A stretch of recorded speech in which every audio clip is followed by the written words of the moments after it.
दोस्तों, क्या चीन और ताइवान से पहले हमें फिलीपींस और चीन के बीच में संघर्ष देखने को मिलेगा? क्योंकि जिस तरह से लगातार फिलीपींस और चाइना से दृश्य निकलकर सामने आ रहे हैं, उससे तो यही लग रहा है कि दोनों देशों के बीच एक बड़ा युद्ध हो सकता है। कुछ महीनों पहले जहां फिलीपींस की नेवी के ऊपर वाटर कैनन से चीन के द्वारा हमला किया गया था, तो इस बार अपने हेलीकॉप्टर से ऐसी ही हरकत करने की कोशिश चाइना ने की। चीन और फिलीपींस से इस समय बड़ी खबर निकलकर सामने आ रही है, जिसमें अमेरिका के राष्ट्रपति तक को बोलना पड़ गया। इस खबर के ऊपर आगे बात करेंगे। इसके अलावा हमारी दूसरी खबर भारत और कतर के ऊपर होने वाली है और इन दोनों ही देशों के बीच ऐतिहासिक डील साइन हुई है। इस खबर के बारे में भी आगे बात करेंगे। दोनों खबर काफी इंटरेस्टिंग है, इसीलिए वीडियो को अंत तक जरूर देखिएगा। साथ ही डिफेंस और वर्ल्ड अफेयर से जुड़ी ऐसी वीडियो अगर आपको देखना पसंद है तो नीचे दिए गए सब्सक्राइब बटन को प्रेस कर बेल आइकन को जरूर दबा ले, जिससे हमारी डेली ऐसी वीडियो आप तक सबसे पहले पहुंच सके। तो चलिए शुरू करते हैं इस वीडियो को। दरअसल दक्षिण चीन सागर में चीन की आक्रामकता लगातार बढ़ रही है और हाल ही में हुई दो बड़ी घटनाओं ने दुनिया का ध्यान फिर से इस इलाके की ओर खींचा है।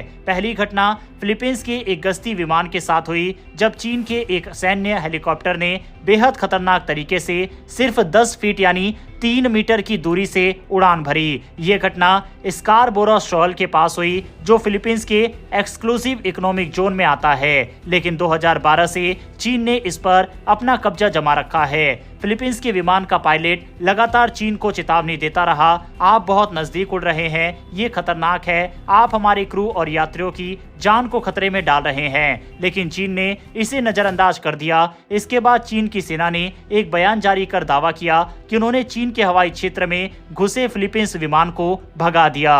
अब सवाल उठता है कि क्या ये इलाका सच में चीन का है? तो अंतर्राष्ट्रीय कानूनों के अनुसार स्कारबोरो शोल पर फिलीपींस का अधिकार बनता है, लेकिन चीन लगातार अपनी दादागिरी इस इलाके में दिखा रहा है। ये पहली बार नहीं हुआ। कुछ ही दिन पहले ऑस्ट्रेलिया के एक सैन्य P-8 जासूसी विमान के करीब चीन के लड़ाकू विमानों ने खतरनाक तरीके से फ्लेयर्स दागे, जो अगर इंजन में चले जाते तो विमान को भारी नुकसान हो सकता था और एक बड़ा हादसा हो सकता था। ऑस्ट्रेलिया के डेप्यूटी प्रधानमंत्री रिचर्ड मालर्स ने इस घटना पर सख्त प्रतिक्रिया दी और कहा कि ये उनके सैन्य कर्मियों की जान खतरे में डालने वाला कदम था। चीन ने इस पर सफाई देते हुए कहा कि ऑस्ट्रेलियाई विमान उनके हवाई क्षेत्र में घुसा था और इसीलिए उन्होंने इसे खदेड़ा। अब ये साफ दिख रहा है कि चीन लगातार अपने विवादित क्षेत्रों में आक्रामक रुख अपना रहा है। दक्षिण चीन सागर में चीन लगभग पूरे क्षेत्र पर अपना दावा करता है, जबकि फिलीपींस, वियतनाम, मलेशिया, ब्रुनई और ताइवान भी इस पर अपने अधिकार जताते हैं। लेकिन चीन धीरे धीरे अपनी ताकत का प्रदर्शन करते हुए इस इलाके में अपनी पकड़ मजबूत करने की कोशिश कर रहा है। अमेरिका, जो फिलीपींस और ऑस्ट्रेलिया दोनों का रक्षा सहयोगी है, उसने भी इन घटनाओं की कड़ी निंदा की। अमेरिकी राजदूत ने एक बयान जारी कर चीन से कहा कि वह अपनी धमकी भरी हरकतों से बाज आए और अंतर्राष्ट्रीय कानूनों के तहत शांति बनाए रखे। इस बीच एक्सपर्ट का मानना है कि चीन ये सब एक रणनीति के तहत कर रहा है। स्टैनफोर्ड यूनिवर्सिटी के सील लाइट प्रोजेक्ट के डायरेक्टर रे पावेल का कहना है कि चीन एक धीमी आक्रामकता की नीति अपना रहा है, जिससे वह धीरे धीरे ऐसी घटनाओं को सामान्य बना सके और दूसरे देश इन्हें स्वीकार करने लगे।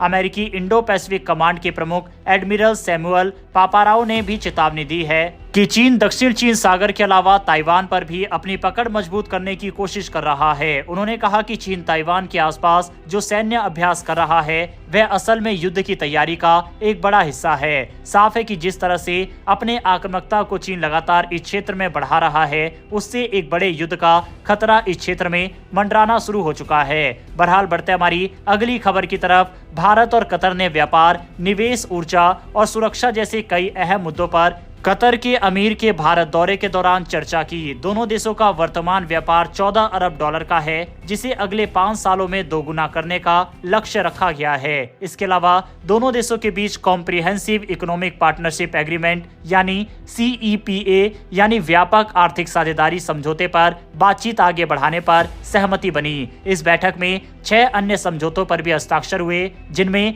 डबल टैक्सेशन से बचने के लिए समझौता, FTA, साथ ही और भी कई डील की गई। इसके अलावा बायलैटरल इन्वेस्टमेंट ट्रीटी पर भी समझौता हुआ है। भारत उम्मीद कर रहा है कि आने वाले सालों में कतर से काफी ज्यादा इन्वेस्टमेंट भारत के अंदर आएगी। भारत अपनी जरूरत का तकरीबन 50% गैस कतर से ही लेता है। यही कारण है कि कतर भारत के लिए काफी ज्यादा इम्पोर्टेंट बन जाता है और यही वजह रही कि जब कतर के अमीर भारत आए तो खुद भारतीय प्रधानमंत्री और विदेश मंत्री ने उनका स्वागत एयरपोर्ट पर जाकर किया और ऐसा अमूमन कम ही देखने को मिलता है। बहरहाल दोस्तों, इस वीडियो में इतना ही। दोनों ही खबरों के ऊपर अपनी राय कमेंट बॉक्स में लिखकर बताइएगा। इन्फॉर्मेशन और वीडियो पसंद आई हो तो वीडियो को लाइक करके हमारी आने वाली डेली ऐसी वीडियो के लिए चैनल को सब्सक्राइब कर बेल नोटिफिकेशन अवश्य दबा लें। फिर मिलेंगे ऐसी एक नई वीडियो के साथ। धन्यवाद। जय हिंद।